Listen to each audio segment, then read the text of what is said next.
Well, hey there. It was getting a little warmer this weekend. In fact, it kind of felt like summer. So it got me thinking about all the positive things that come with that here along the Emerald Coast. But it also kind of got me thinking about traffic. So in today's video, we're going to look at 5 things you can do to negotiate or manage what is a pretty busy peak season traffic wise. So the first tip I have, and I visited Destin for about 22, 23 years before we moved over here. And so I've had experience both as a local and as a guest. And so the first thing, merge your trips. So in other words, what you don't want to do is be at the condo and say, okay, well, let's go souvenir shopping.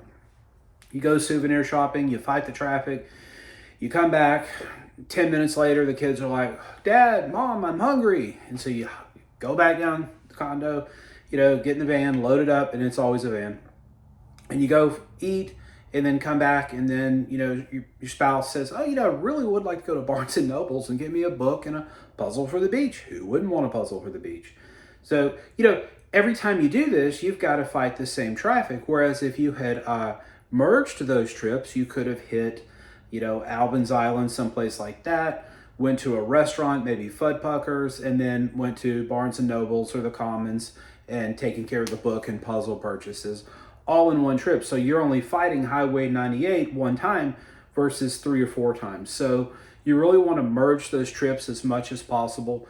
And two, I advocate utilizing delivery services. Now, if you live in Kingwood, Texas, a suburb of Houston, and that restaurant's 2 villages over, and you can just get there in 5 minutes, so why fool with a delivery charge or DoorDash? That's great.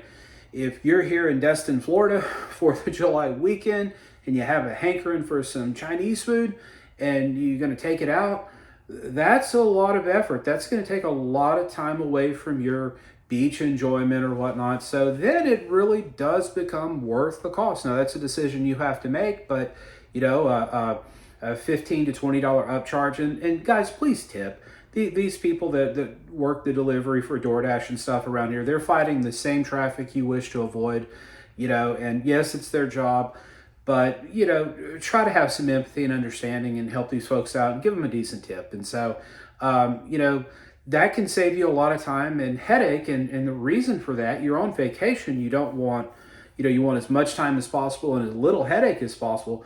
It might be worth an extra 15 to 20 bucks just to pay a delivery guy.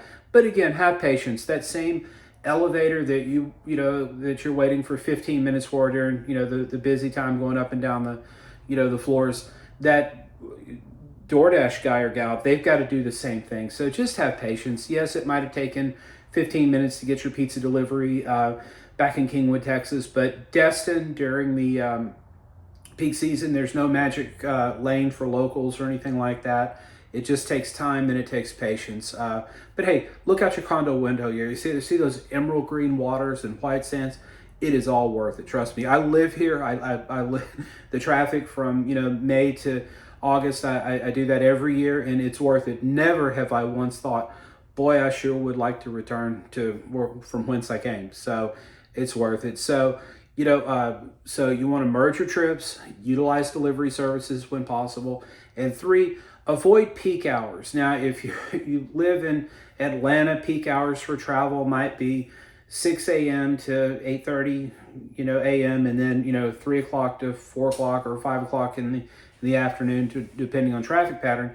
You got to get in a vacation mindset. So what typically happens is people sleep in. They'll go down to the beach around 8:30, 9 o'clock. They'll spend 4 or 5 hours there, if that, maybe 3. They'll come in, eat some breakfast or something, maybe take a little nap, and then they'll start hitting the town. So,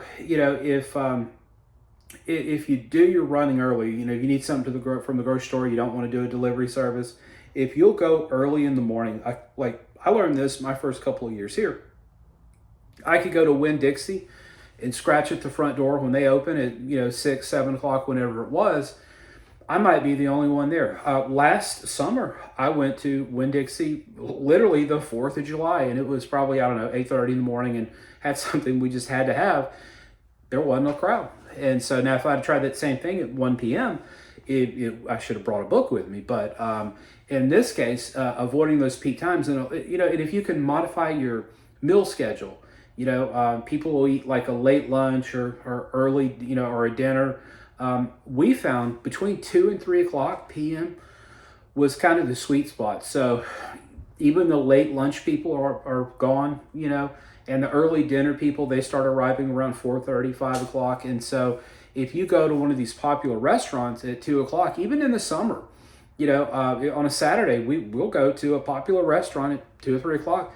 9 times out of 10, we just walk right in. So, no rush, no anything. So, if you can have a little flexibility, avoid those peak hours, it can take a lot of stress away.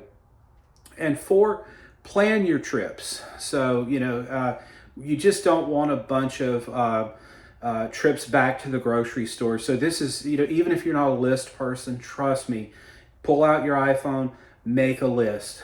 And so you can go to the store one time. There's nothing worse, don't ask me how I know, than making a trip to the grocery store. You go there and you need 2 ingredients that are critically important for whatever meal you're making right now. And you've got to now go fight, the peak rush. So plan your trips as best you can. And finally, number 5, be careful being a pedestrian, walking, or utilizing a golf cart. Now, a lot of people think, well, I'm from, Manhattan, and so, look at all these fine crosswalks here. People respect crosswalks, and, or I'm from Philadelphia, and so people respect crosswalks. Well, a lot of our guests here in the summer are from small town America. They don't know what a crosswalk is, and so we have accidents every year involving people that get these golf carts and they'll try to get them on Highway 98 for some reason, or they'll cross over 98 and someone will run a red light and bam. And so yes, you could be in the right. You might be on that golf cart and you might have been obeying all the laws, or you might have been a pedestrian going across, you had the okay, it's your turn signal. When that Ford dually hits you at 75 miles an hour, it's going to be rough. And so just be real careful utilizing those services. People do it, they do it every day, but just don't allow yourself to be distracted. Turn off the headphones and pay attention to what you're doing and look before you walk. And that way you have a safe vacation and come back and see us again. So that's 5 bits of advice for managing the holiday traffic and crowds. And so if you got value from this, please hit that like and subscribe button so you'll know when more content is put out there. We try to do this at least once a week, sometimes twice, depending on our schedule. And then, look, if this makes you want to move to the Emerald Coast, or you have a property here that you need to sell, my name is Doug Rogers with Remax Coastal Properties. The number is 318-613-1994. Feel free to call or text me or just reply here. I get a notification when someone drops a comment or sends a message, so I'll reach out to you just as quickly as I can. So enjoy your time visiting the Emerald Coast, and hey, if you want to be my neighbor, reach out.